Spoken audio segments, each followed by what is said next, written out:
wanted to talk today about how in life, most of us tend to feel disempowered and we feel like we're like nothings as life goes on. We leave university, we leave high school, whatever it is, and we want to take over the whole world. We feel like, how did the world exist before I showed up? But we learn that it did spin for a long time before our great talents and who we are showed up. The world seemed to know how to keep going.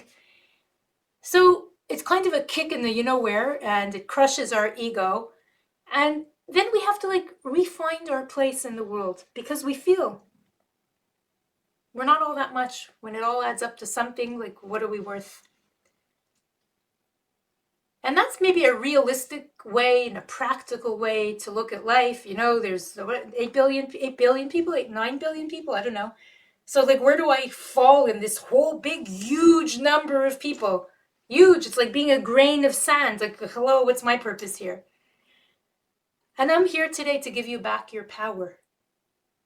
Because the Talmud teaches us that you save one life. It's as if you save the entire world. That means your life and it means my life. What do you mean? Save your life and my life? It's as if an entire world is saved? Yes, yes, because that's how powerful we are. That's how powerful we are. We are a world unto ourselves.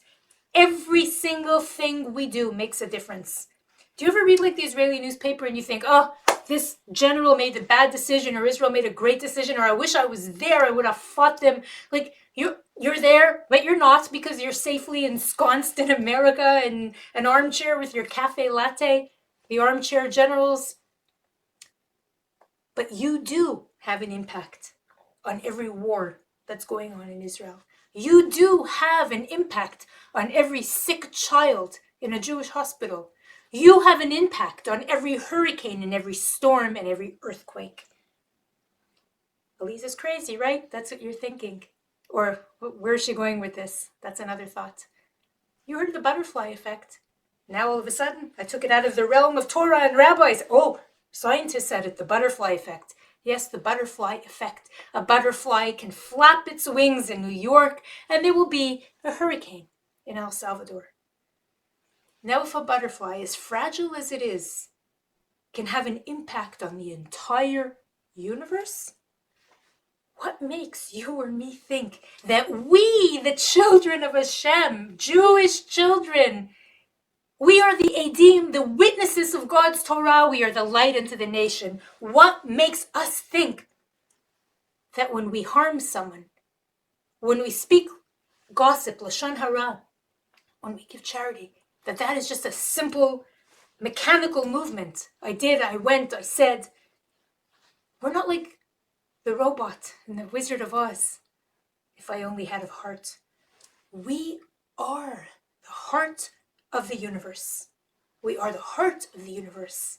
And every single thing that you do, you're cheating with your secretary, you're eating not kosher, you're not keeping Shabbat. I'm very sorry. I know it's hard because I wasn't religious at all.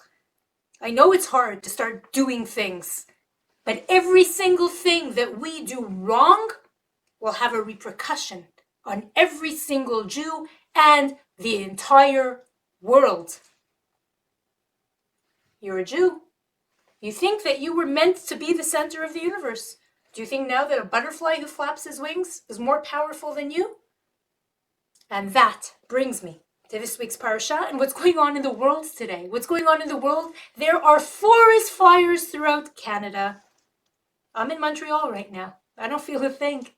It's amazing that my fellow citizens in America can't breathe. They can't walk outside. There's smog. There's fog. It is the worst air condition in history. What did they do wrong? Canada's responsible. And that's how life works. You cannot drill a hole under your seat and think that the entire boat won't go down with you. We're all responsible for one another. So I'm giving you back your power. But with power comes responsibility. Think twice before you eat not kosher. Think twice before you speak gossip. Think twice before you do anything that you know that it doesn't have God's stamp of approval on it. Because it doesn't end here. It's not like, I just did it, nobody's getting hurt. The entire universe, the entire well-being of a soldier who's in jeopardy in Israel, of a child in a cancer ward, of a Jew somewhere who's in danger, an airplane in the sky. You know what? I gave you your power back. Do with it what you will, but I pray for all of us that you'll do the right thing. Because I might do something wrong, but you might be on that airplane. It's not just that everyone else is in jeopardy and you have the power. One day it will be reversed. You will have a problem. You will be praying for your mother and your sister and your bank account and your medical condition. One day you will need my help and your neighbor's help. So don't just think that it's a one-way thing. I count on you. You count on me. The Talmud says it very simple. Not the butterfly effect and the whole scientific thing. It just says a simple sentence. Kol Yisrael Aravim Ze Lazeh. Every Jew is responsible for one another. What you do will make a difference. You are important. You are the king of the world. And you know what else it says? That our actions actually empower God or take away his power. It's written in Tehillim. It's expounded upon in Nefesh HaChaim. Not the ultimate God, but the God who interfaces with this world through his names, how he deals with mankind, how the world came into creation, because God had to restrain his greatness to bring it into like practicality, into materialism. But we can tie God's hands, or we can set them free to help us and to bless us and to rescue us and to protect us.